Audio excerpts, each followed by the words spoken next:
We're back. Down in the valley where the girls get naked. It's P-Valley.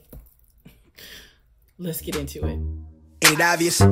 I just got the check for depositing. $750 for the sound wave to get it processed. Won't stop till that shit weighing down my pockets. My main thing's to my main thing. She a blossom. When she ease the pain with the brain, she a doctor. She open up, then a thing thicker than the plot gets. Swear that shit is awesome. Sight for the optics. Young nigga on top. Nike's all I'm rocking, so that all they see is checks from where the head to where the socks fit. No logo on the bifocal, flicking old roach tips. Won't even show my face until all the shows book. Need the cash in advance, leave them all social. Welcome back to my channel. This is Abby with Abby Reviews, and this is going to be my review for P-Valley Season 1, Episode 7, Last Call for Alcohol. So, we start and Autumn is back in that horrible natural wig, which is supposed to be her real hair, but it looks... Put a wig on, sis, just because that's, or I don't know, do a twist out or something, or get some shape, grow it longer. I don't know, something is not right about that shape. It looks crazy. But she's dancing for the husband, boyfriend, whoever that man is. She dancing for him, and then we come back, and then she was daydreaming about it, and she comes back into present day, and she, you know, she's getting ready to leave because she got to go. She done outstayed her welcome. That man looking for her. So, Uncle Clifford shows up, at this community event. It happens to be the opening of the park for the mayor, whatever his name, Rayford, whatever, Mayor Rayford. You know, they're naming the park after him, and they're doing a grand ribbon cutting and all this stuff. And apparently Uncle Clifford and Patrice have started this protest for the not getting the casino. So they have interrupted the ribbon cutting and turned it into a whole live protest. So Andre and the mayor see it on the TV screen that they are talking about, they're protesting, and you going to hell, and you bring the casino here, and it's bringing hell to Chuckalisa. And so Andre and the mayor, this is going to be out of sequence. Andre and the mayor get into it, and this is after they get the other brothers to... So Corbin signed the leasing agreement. So they're getting the other brothers to sign the leasing agreement. And they're upset because they were going to get $6 million up front and be done with it and just sell it. But now they're getting $500,000, and then they get 1% of all of the money that the casino brings in. Do you know how many millions and billions of dollars a casino bring in? And as long as I'm leasing my land to you, I get 1% cut of whatever it is this casino bring in. That is way more than $6 million. The brothers can't see that because they're short-sighted. They want their cash and they want it now. They're ready to flex on bitches. So, but they sign it. And they said, oh, your brother signed it? Yeah. He was like, yeah, he was the first to sign. And they was like, all right. And so they signed it, and they pissed off because they didn't get their $6 million. And they telling the mayor, well, even though you did this, and you done tricked us out of our $6 million, short-sighted bastards.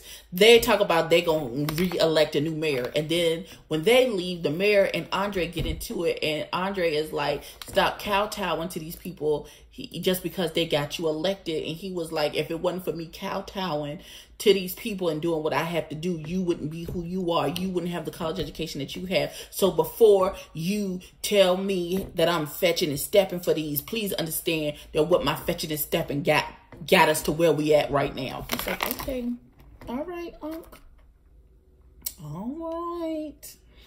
right. So Mercedes is at the check cashing place, and she see on the TV that Patrice and Uncle Clifford are at the protest, and she's angry. And she's so angry that she told the girl behind her that I hope your IUD blows up. Sis, you didn't have to do that. That was unnecessary, but she was angry. So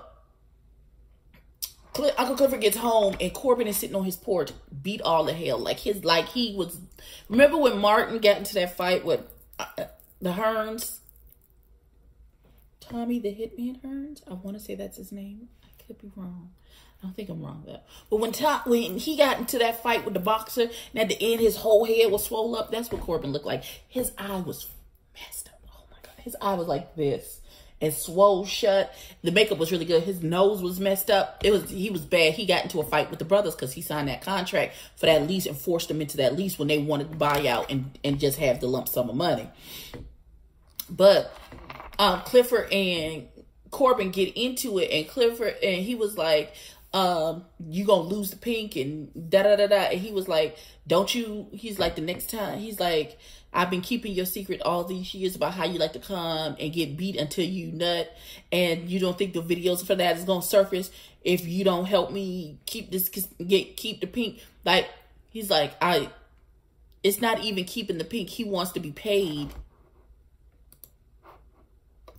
He wants to be paid for the money for the pink, and not just be pushed out with and don't get anything for his troubles. So him and Corbin get into it, and he says, he's like, what you gonna do? Tell everybody about my business? And Clifford was like, no, you could just never come back to the pink. I mean, they close the next day, so really, how big a threat is it? But he's like, no, just don't never come back. Don't. You know what? You're stupid. I was like, he's like, just don't come. That's why. Okay, I'm sorry. I'm trying to do this and work at the same time. And he said, just don't bring your ass back, which is fine because they close on the next day. But okay, fine. So, Lil Murder is practicing for murder night. This is his first time performing in front of a crowd, so he is a little anxious about it. And so Mississippi is coaching him through it and helping him through his stage fright. And I feel like Mississippi can really be a good manager. I feel like she has a head for what needs to happen and maybe artist development. That could be her lane. Now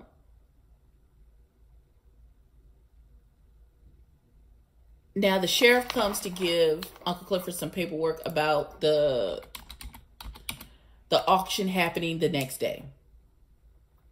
And he was like, the sheriff is cracking down on me, so you can't have no bare titties while y'all serving tequila at the pink. And he was like, okay. They were like, okay. Oh, well, all right then. So then, as the sheriff is leaving the pink, he sees Autumn. And he takes out the missing persons paper and looks at it and squints at her and looks at it, and then he drives off. I think he goes back to call that husband and tell her that she's at the pink, because he shows up at the pink on murder night. So,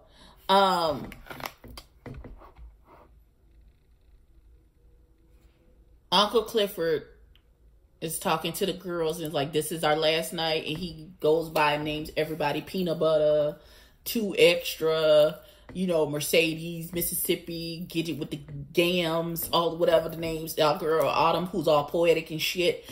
And he does this little prayer, Lord, just allow all the drug dealers, all the scammers, all the niggas with money to show up tonight. Let my girls get their stacks up. You know, let this be the best night of the pink because it's their last night. So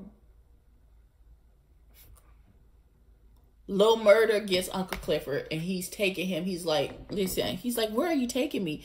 They walking like through the woods. And he was like, where are you taking me? He's like, I'm taking you to see the stars. And he was like, what you mean you taking me to the stars? It's cloudy. You can't see no stars. What is going on? And it turns out that it's Uncle Clifford's car is parked. Big old car is parked in the woods. And Lil Murder has put clear Christmas lights all up inside the car, so it looks like twinkling. Like, listen, I need a Lil Murder in my life. Jesus, cuz. Woo woo. First of all, they get in the car and they smoking, and Lil Murder shotguns Uncle Clifford.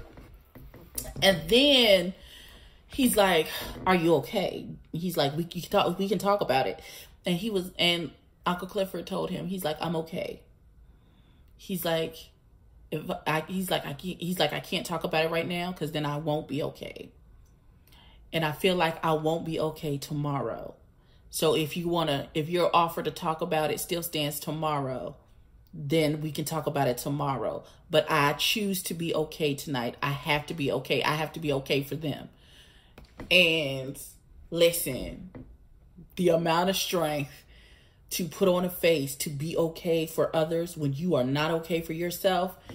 Listen, I know all too well what that is like. And when I say, you did that. You did that. And the fact that you letting Lil Murder in, like, I ship them so hard. Like, I ship that whole situation, that whole relationship. I ship it 150%. Because you know what? Lil Murder love him some Uncle Clifford. So as they're coming out of the woods, Lil Murder's manager, who is on the phone with the music scout who's coming to see Lil Murder that night, sees him and Uncle Clifford come out the woods. So the manager rolls up on Lil Murder as he's getting his outfit together and about to go in the club. And he's like, look, I saw you and Uncle Clifford coming out the woods. He's like, you like what you like. That's none of my business. That's not what this is about. You can't control your feelings. But what you can control is who sees what. So he's in essence telling him, be careful. This look, you and Uncle Clifford, is not the look that we're going for. Nobody's going to accept that in this rap, R&B, hip hop world. You're going to have to keep that on the low. You're going to have a very public image of what it is that's expected of you. You can love, I'm assuming you can love Uncle Clifford in the background all you want, but nobody can see that as your public persona. Your public persona has to be what it is. And Uncle Clifford had said that before, and Mississippi said it too. And Lil Murder, he was like, all right, I thought he was going to beat the shit out of the man, but, you know, that didn't happen. And shout out to the manager for saying, who you want to put your penis in doesn't really matter to me. I just thinking about your image. So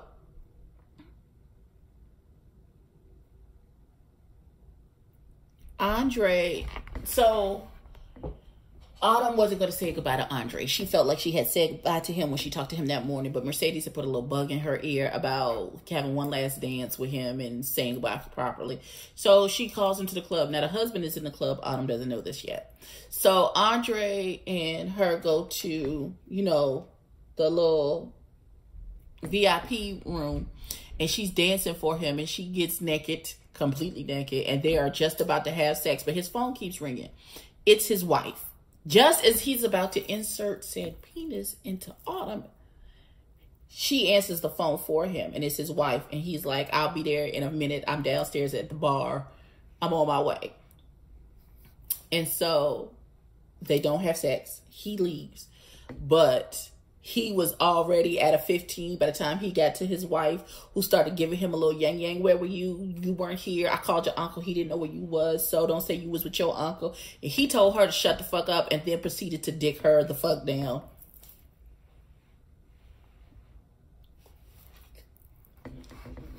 Yes, Daddy.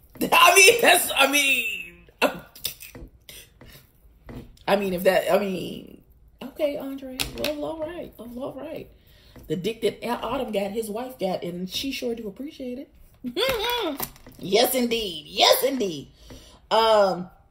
So we back at the club. This is how the episode ends, and I'm on pins and needles, and I'm waiting for the next episode with bated breath.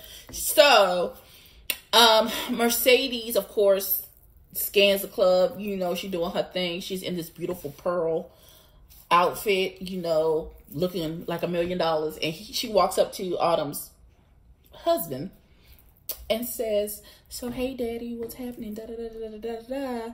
And she's chatting with him, and he was very respectful. He was like, thank you, but I have my heart set on something else. And he hands her a stack of money, and she was like, well, what do you want? And he's pointing, and he looking at Autumn.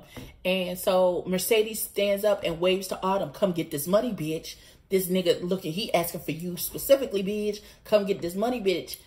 Mercedes doesn't know. Now, here's what I would have done. Because once Autumn rolled up on him, she looking at him like, oh my God, I'm caught. This is what I would have done, because I'm quick on my feet. I would have played like I have amnesia and don't know who the fuck this is. I'd have walked up to him and been like, hey, daddy, you want to dance? Da, da, da, da, da, da. My name is such and such and so and so. And because when he was like, they had got into the back room and he was like, he said something and she was like, I shot you. I lost my train of thought. Dang it.